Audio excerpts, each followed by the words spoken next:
This download is the only extract the BBC has of this edition of Desert Island Discs. The presenter was Roy Plumley. Miss Oman, are you a Londoner? Yes, I am. I was born in Kensington, and apart from the war years, I spent the whole of my life in London. And you were brought up in an atmosphere of the arts? Yes, I was. My father was at the Victoria and Albert Museum until he retired a couple of years ago. What was his department? He was in the department of metalwork, which dealt with all silver, jewellery and everything of that sort. And of course I've now just married into the museum world to Dr. Roy Strong, who's the director of the National Portrait Gallery. You've recently done a book together? Yes, Elizabeth R., which was extremely interesting to do. I have designed it, and my husband has done the text at the beginning and selected all the various pieces that are within the illustrations from original sources. So the arts are my life. What was your first ambition? Was it designing? Oh yes, always to be a designer. I knew from a very early age that I wished to enter that particular field. Where did you study? I was at the Royal College of Art, where I studied under Sir Hugh Casson, and I was extremely happy there. Was it the theatre you were aiming at from the start? I'd always been tremendously interested in the theatre, but I find it very difficult to say that I'm specifically more interested in the theatre than I am in films or in books or... You see, I'm interested in life in general and how designing relates to life, and so therefore I'm interested in any project that is given to me. Yes. But of course the theatre is terribly, terribly important. What happened when you left the Royal College of Art? I went straight to the BBC and became first a television assistant designer and later on worked up to being a designer and then a senior designer. Yes. How long were you there altogether? I was there for 11 and a half years. What was the very first job they gave you to do? Do you remember that? Oh, gracious. No, I simply can't remember. I mean, as an assistant, I did a load of painted backcloths for all the sort of Charlie Chester shows and goodness knows what that were happening in the late 50s. Yes. What was the most rewarding job you did? Well, I suppose really Jonathan Miller's Alice in Wonderland, which was a tremendously happy period in my life, and also Patrick Garland's famous Gossips. How do you look back on that 11 and a half years? Was it a sort of salt mines period, or was it... I was very happy at times, I was very unhappy at times, but that's inevitable. I look back at it, though, very gratefully, because I think it taught one a discipline which one always will have with one.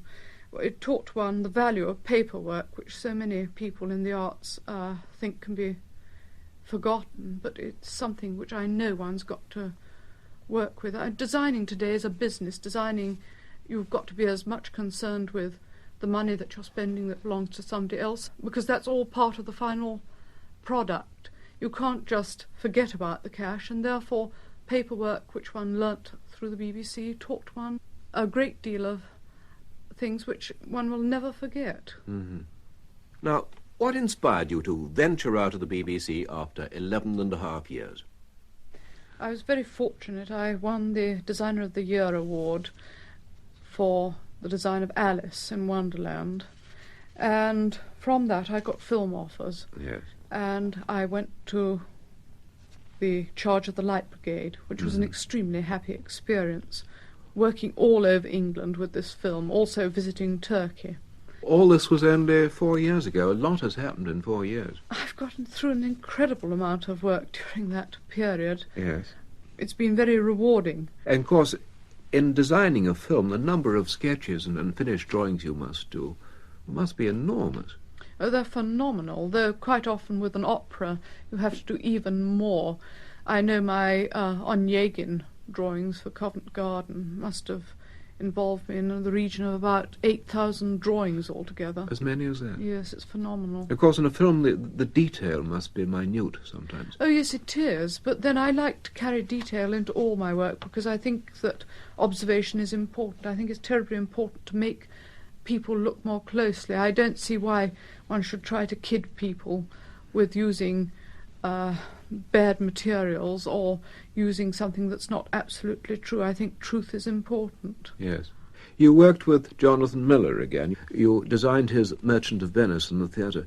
Did you research Venice in the same way? Oh, yes, certainly I did. There I wandered with my camera everywhere, and I shot in the region of 30 films in about 2 days, just in order to get how the bricks look in Venice, to see the shape of them, to see the colour of them, the texture of them, something to give to the people who were not so fortunate as myself to work from when they were painting the set-up. I shot the stonework, how it crumbled, how the drips ran down off the ledges, where the pigeons were, the dirty awnings, the sun coming through, the tattered material. All this builds up the atmosphere, brings up the colour. My camera is like a constant diary. Probably somebody who's writing descriptive books would write endless little notes, whereas I take endless photographs from which I can reconstruct and then rebuild up my picture. I then assemble all my material and build up what I require and take out the essence. I get so involved that the essence comes through from all my material put together. Yes. What other work have you done in the theatre?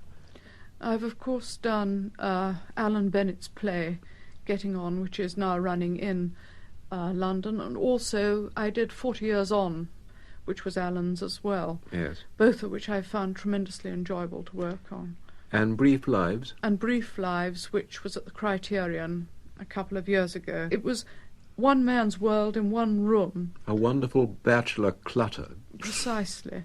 And it was the strange details, like suddenly finding chicken bones down by the fire, how the man had thrown them out from his pots and pans. It was building up that type of thing which I found important. Yes. And gave me pleasure to do. There's a Shakespeare play at Stratford-upon-Avon which you've designed in the past season.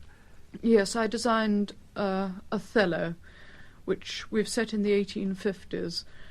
It was an extremely interesting exercise because I had to research all the costumes at that time and go through many books from both the Austrian embassy and from the London Library, which is a constant joy to me. I just feel I could never live without the London Library. I think it's one of the most important institutions in London. To what extent does a designer innovate?